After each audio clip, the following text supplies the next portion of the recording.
Hey there, my name is Shane Craddock, and this is the Inner Edge podcast, where I share a different take on how to lead and live a sustainable high-performance life.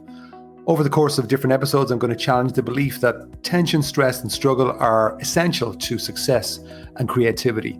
My experience is that there's an easier way, there's a better way, and indeed there's an essential way that we need to explore for the times that we live in. So let's go ahead, let's jump in and explore.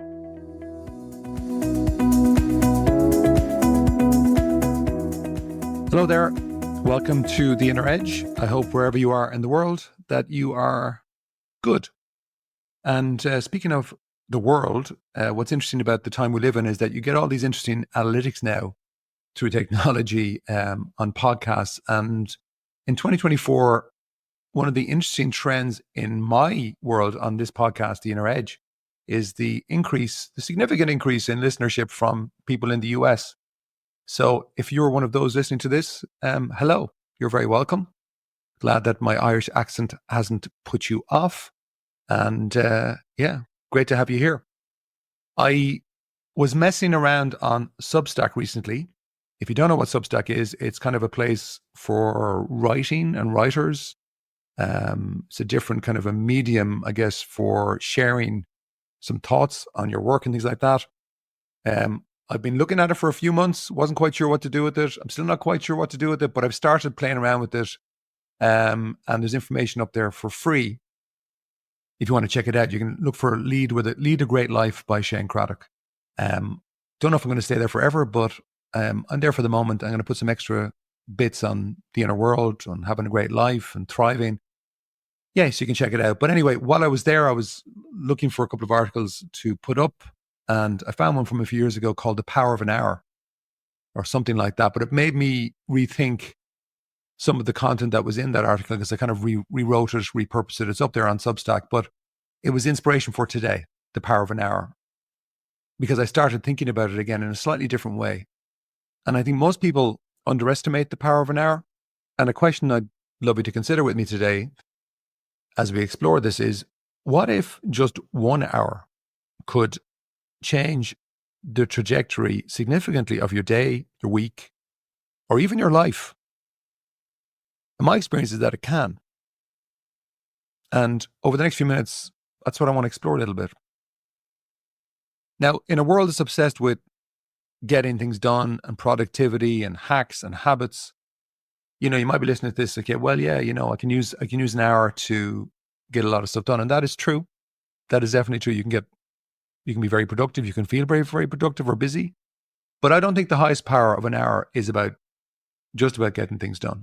I think it's about creating space for enhanced clarity, for better focus, for insights that cause significant change so that you can have higher impact. I think impact is a key word. And I think when you are more deliberate about using an hour really, really well, it unlocks possibilities that often feel out of reach in the busyness and the noise of everyday life. Now, at some of the programs that I've run over the years, I'll sometimes trot out this interesting little equation that if you take 1 hour and protect it ruthlessly in a day, and if you do that for 1 year in your working days alone, so that's 5 days, 5 hours, over 52 weeks in a year. You can work this out now if you're interested on your calculator, on your phone. But that adds up in terms of time it adds up to effectively to 30 days over a year. So think about that. By actually ruthlessly protecting it an hour or using it a certain way, you can add 30 days to your year of high value. And I don't know anybody who wouldn't appreciate an extra month in your year. Now, look, you can use that in an outer world way or an inner world way. So in an outer world way, that might be something to do with your work. Strategic thinking time comes to mind, or it could be to do with a top project, or maybe developing a certain skill in a business context, a leadership context, whatever your outer game is, even sport. Or it could be musical instruments that you want to develop, like an hour a day. That'd be a lot. I mean, you'd really move up the learning curve there. Or it could be something like golf or whatever. But this is the inner edge. So we want to look at the inner side. Now, I want you to think about somebody who takes an hour of their day and spends it scrolling social media or news channels or whatever but it's kind of mindless, or maybe they're stuck in the reactive loop of email. And then they wonder at the end of a day or week or year why they feel unfulfilled. This is one of the reasons, is that they're not deliberately using that highest value of an hour to get that nourishment or to get that clarity. So you can be really, really busy getting stuff done, but maybe not getting the most important stuff done. And I think on the inner side, if you can dedicate just even 1 hour, forget about 1 hour a day, get 1 to 2 hours a week to do inner work, which would include self-reflection, building self-awareness. You could even use it for strategic thinking for your life and your work. You will start to, if you do that consistently, there's a compound interest effect on that, which creates effectively an exponential curve that you will see a different type of a line of progress. It's not linear. It adds up over time. But the thing is to be consistent about it, which is hard. But then again, the best things usually are hard. Getting fit, getting healthy, staying mentally sharp, really hitting what matters. It's not necessarily easy, but it's possible. Now, for me, that power hour approach is something that I first learned, I guess, properly when I really had to kind of focus on how do I get a book written. I did that with my first book, Inspire Me. I used it a similar way for the recent one, The Inner CEO. I've also used it to write 2 plays. I've used that approach really to get important stuff done that my mind is telling me, oh, I don't have the time. Because that's just not true. You can always make time for what's most important. I call it, in some cases, even if it's trying to get clarity on a vision or an idea or how to get around problems, I would call that deep thinking time, DTT, deep thinking time. And that might be around my business, my life, my relationships, just something that's important to me in relation to perhaps the world that I'm looking to create. Now, most of my clients will become more aware of the power of an hour or a series of hours over a week, and they might use it for self-reflection or for planning or for better thinking, or do you know what? Sometimes just to do nothing, because you're never really doing nothing if you're that kind of person. So if you can create time for a power hour of just to go for a walk, to deliberately not be having a busy mind. The first time I got exposed to this when I was a young executive in a multinational, before I decided to jump into the craziness of running my own business. And early days in that job in the multinational, I was in charge of a pretty big project. It was first of its kind for the company globally. So there was a lot of attention on it. And I knew that. And I was very keen to make an impression, make it work. And I was getting towards the end of the project, but I was tired. I was definitely on the edge of burnout. I wasn't aware of anything that I would talk about now in these podcasts about looking after myself or my mind. I was just in the project, keen to get it done, but I was tired. And so I wasn't seeing solutions to, there was 2 big problems at the time that I needed to solve, and I was getting dragged down by them.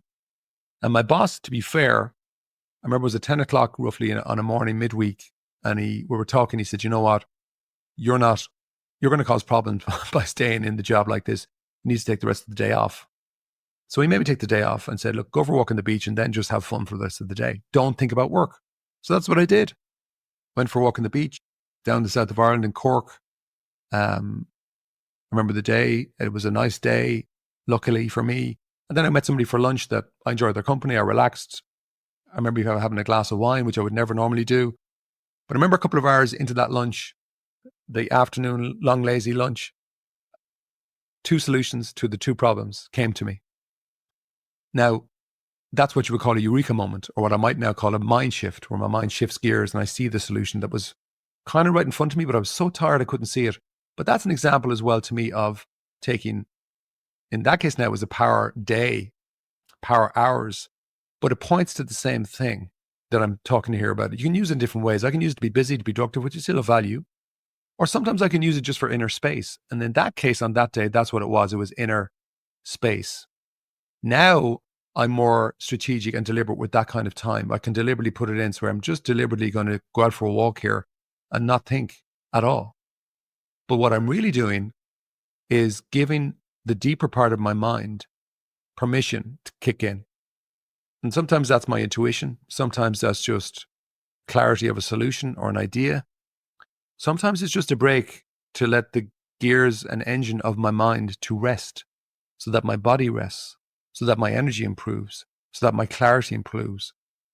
And I've probably said it on this podcast before, but most of the leaders that I work with, when I ask them, like, listen, when do you get your best business ideas? It's rarely ever when they're in work. It's usually when they're away from work. They're driving, they're having a shower, they're going for a walk, going for a hike, they're having a swim, they're having fun. And that's when the ideas come in. And so that also is a power hour. And that's why I think the whole definition of what is work is being challenged hugely at the moment and should be. So what about you? You know, for you, if I said, well, what's your number one priority right now overall for the next week? Or even say to the end of the year, do you know what it is? If you don't, take some time. Take a power hour, figure out what is it to the end of the year. Then work backwards and say, well, what is it for this quarter? What is it for this month? And then get into what is it for this week. But could you give 1 hour a day to your number one priority? If you're going to do it, what would make you really commit to it? Now, maybe 1 hour for most people might be a little bit too much, but even to start with 1 hour a week or 2 hours a week. And another way of looking at that or asking a question is what's one thing you could focus on for an hour this week that would make the biggest impact in your life or in your work? You know, what would make the biggest difference this week to your work? And could you use the power hour to zone in on that and just nail it?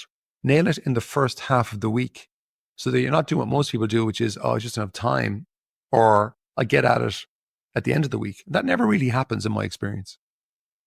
But if you do commit to the power hour approach, make sure that you create ruthlessly, like be almost like a space or time bodyguard, that you create a space where you can be uninterrupted by people. So maybe if you have to lock yourself in a closet somewhere, tell nobody where you are, or go somewhere where you won't be where you won't be interrupted. Then also make sure technology doesn't interrupt you. Airplane mode, or better still, lock the phone away somewhere, turn off the internet, get away from Wi-Fi. Focus, because the internet is a huge distraction. And then the biggest distraction of all, if you want to look at it, is in the mirror. You're thinking, listening to those distracting thoughts. If you're not used to sitting focused like this, or just taking time away to focus in this kind of a way, yeah, it'll be tricky at the start, but so is everything when you start. Lifting weights at the start is sore, but after you practice, it gets easier and easier. And then the last thing I'll say, just as a simple tip, is, look, if you want to experiment with this, prioritize it, but schedule it. Put it into your diary. Call it a whatever, power hour, PH, whatever you think. But that might be for the most important rock, or priority, as I call it. That's my rocks. You decide. You decide how you want to use it. And at the end of the hour, be ruthlessly honest with yourself and just do like a 60-second debrief or reflection on, okay, what did I get done? How did it feel to focus deeply? And did I stay with it? Or did I allow myself to get distracted? It continues to amaze me. I mean, I can get distracted too, but it continues to amaze me. If I can apply, or if I see my clients or anybody applying one focused hour consistently, it can do so much for your life, for your work, than a week of scattered effort, of busyness.